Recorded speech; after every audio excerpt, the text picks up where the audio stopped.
नमस्ते दोस्तों, परिकथा चैनल में आप सभी का हार्दिक स्वागत है। आज हमारे कहानी का शीर्षक है एक पिता का निर्णय, जो शिक्षाप्रद कहानी है।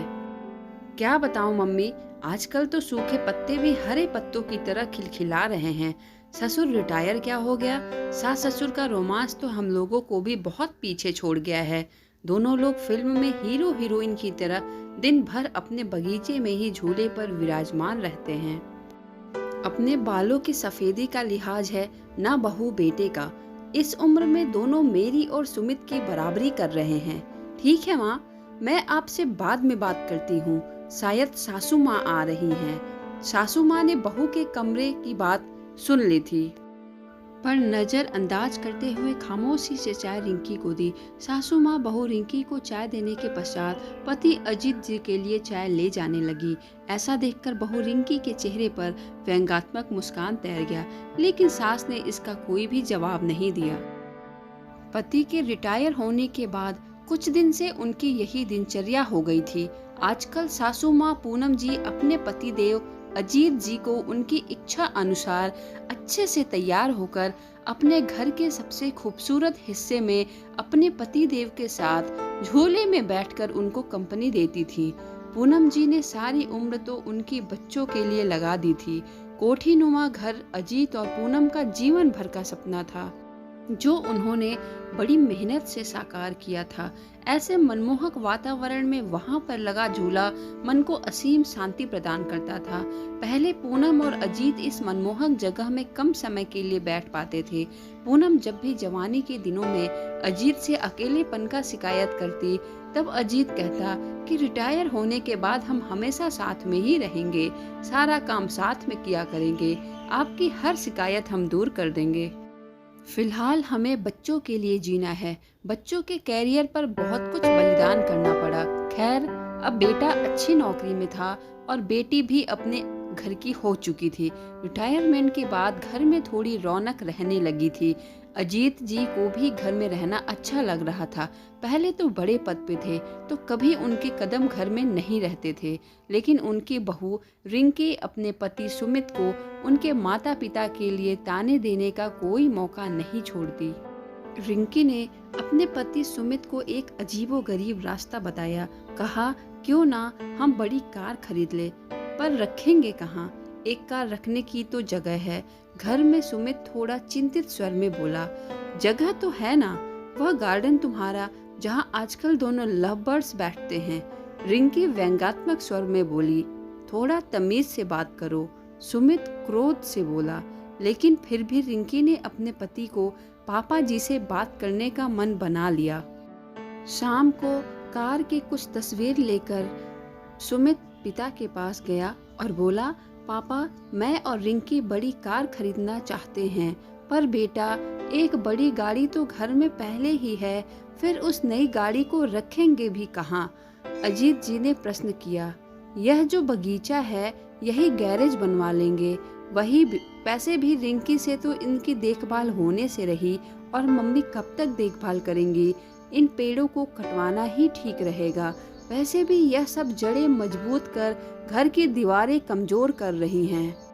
यह सुनकर पूनम तो वही कुर्सी को पकड़कर बैठ गई। अशोक जी ने क्रोध को काबू में करते हुए कहा, मुझे तुम्हारी माँ से भी बात करने दो, थोड़ा सोचने का मौका दो।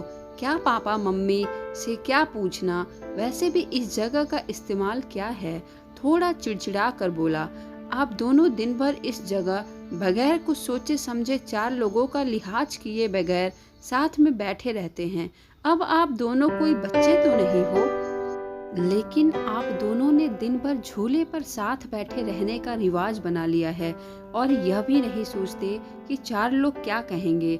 इस उम्र में मम्मी के साथ बैठने की बजाय आप अपने उम्र के लोगों के साथ उठा बैठा करेंगे तो वह ज्यादा अच्छा लगेगा, ना कि यह सब। अजीत जी कड़वी सच्चाई का एहसास कर रहे थे। आज के बाद से तो उनके साथ पूनम जी प्रसन्न रह गई। अपने बेटे के मुंह से ऐसी बात सुनकर दोनों का दिल भर आया और टूट चुका था। रिटायरमेंट को अभी कुछ ही समय हुआ, जो थोड़ा सुकून से गुजरा था।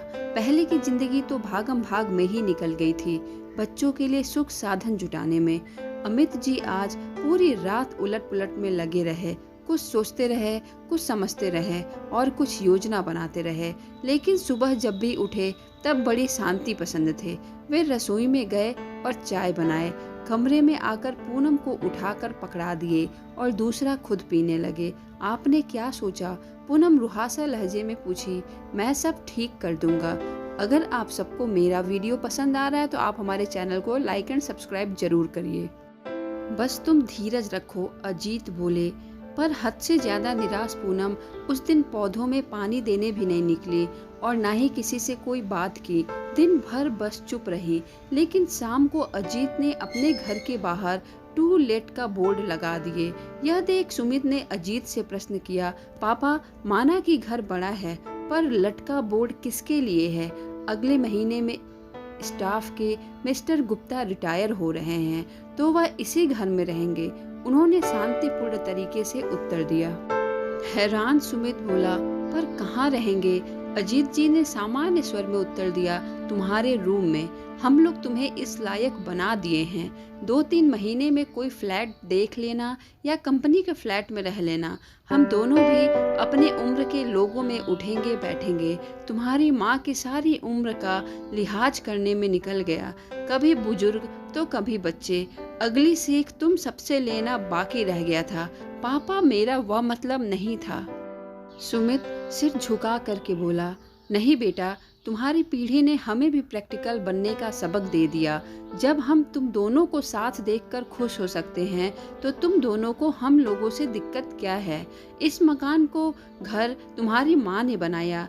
यह पेड़ और इनके फूल तुम्हारे लिए ही मांगी गई न जाने कितनी मन्नतों के साक्षी हैं। तो यह अनोखा कोना किसी और को मैं नहीं दूंगा। पापा, आप तो सीरियस हो गए। नवीन के स्वर अब नम्र हो चले थे। ना बेटा, तुम्हारी माँ ने न जाने कितने कष्ट सहकर, कितने त्याग करके मेरा साथ दिया है। आज इसी के सहयोग से मेरे सिर पर कोई कर्ज नहीं है। इसलिए सिर्फ यह कोना ही नहीं, पूरा घर तुम्हारी माँ का है। घर तुम दोनों से पहले उसका है, क्योंकि यह पहले आती है। जब बेटा बहू, बेटी दामाद सब साथ में अच्छे लगते हैं तो माँ बाप साथ में बुरे क्यों लगते हैं? जिंदगी हमें भी तो एक ही बार मिली है, इसलिए हम इसे अपने हिसाब से एंजॉय करना चाहते हैं। Thank you. वीडियो पसंद आया हो तो लाइक एंड सब्सक्राइब करना ना भूलें।